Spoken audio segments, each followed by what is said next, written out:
Assalamualaikum warahmatullahi wabarakatuh. Selamat pagi, selamat siang, selamat sore, dan selamat malam semuanya. Pada kesempatan kali ini, saya Teresia Cindy Auxilia dari kelas 10 RPLC nomor absen 35 akan menyampaikan sedikit rangkuman materi tentang literasi digital. Literasi digital adalah kemampuan menggunakan media digital, alat komunikasi, atau jaringan untuk menemukan, mengevaluasi, menggunakan, menciptakan informasi, dan memanfaatkannya secara bijak, cerdas, tepat, serta patuh hukum. Literasi digital sendiri mendukung komunikasi dan interaksi dalam kehidupan sehari-hari. Adapun penerapan literasi digital dalam kehidupan sehari-hari, seperti contohnya pada lingkungan sekolah atau kampus yang melibatkan pembelajaran dengan media digital seperti aplikasi belajar dan juga website untuk keterampilan membaca, menulis, dan juga menyimak.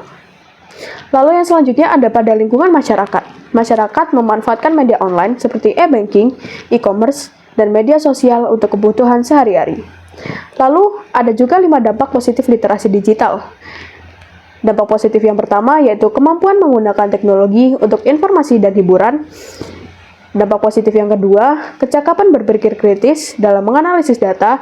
Lalu yang ketiga, kemampuan menyampaikan pesan secara kreatif. Yang keempat, refleksi dan pemikiran etis. Lalu yang terakhir yaitu yang kelima, partisipasi aktif dalam aksi sosial baik individu maupun kolaborasi.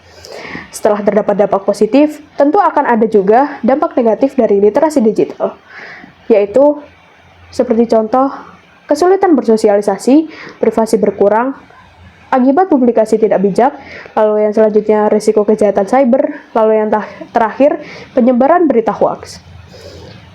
Walaupun ada banyak dampak negatif itu, ada juga tips bijak menggunakan media sosial dari PGI, yaitu yang pertama, selektif memilih teman, yang kedua, bersikap interaktif, bukan pasif, lalu yang ketiga, hindari memamerkan kehidupan pribadi, yang keempat, kenali ciri-ciri hoaks, yang kelima, gunakan media sosial untuk berkarya positif, yang keenam, bagikan pandangan politik dengan santun, lalu yang terakhir, yaitu yang ketujuh, atur privasi akun media sosial. Dengan menerapkan literasi digital secara bijak, dampak negatif pasti akan dapat diminimalkan. Materi yang selanjutnya yaitu web browser. Web browser sendiri adalah perangkat lunak yang digunakan untuk mengakses informasi di internet seperti teks, gambar, video, dan suara dari website atau mesin mencari. Fungsi web browser sendiri yaitu yang pertama, menampilkan isi website sesuai permintaan pengguna. Yang kedua, memudahkan pencarian informasi melalui mesin mencari yang terintegrasi, seperti contohnya Chrome dengan Google atau Edge dengan Bing. Fungsi yang ketiga, yaitu menyimpan informasi penting menggunakan bookmark halaman web untuk akses cepat di kemudian hari. Fungsi yang keempat, yaitu mengunduh berbagai file langsung tanpa perlu software tambahan. Fungsi yang kelima, yaitu memberikan keamanan terhadap ancaman internet melalui fitur pelindungan yang canggih.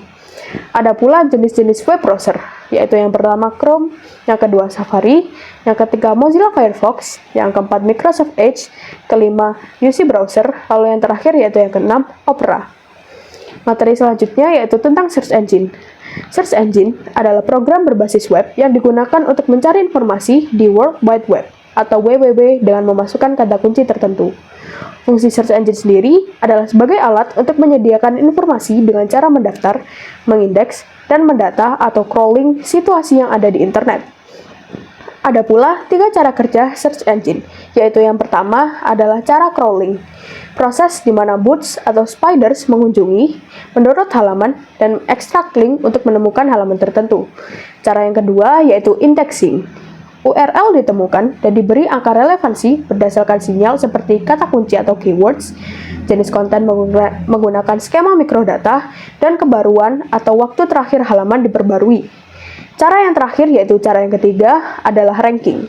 Hasil pencarian diurutkan berdasarkan relevansi kata kunci menggunakan algoritma yang terus berkembang.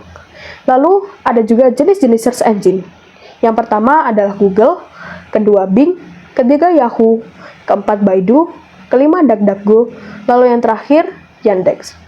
Sekian materi yang bisa saya sampaikan. Bila ada perkataan ataupun kata-kata yang masih kurang dipahami, saya benar-benar mohon maaf sebesar-besarnya. Saya Teresia Cindy Auxilia, pamit undur diri. Wassalamualaikum warahmatullahi wabarakatuh.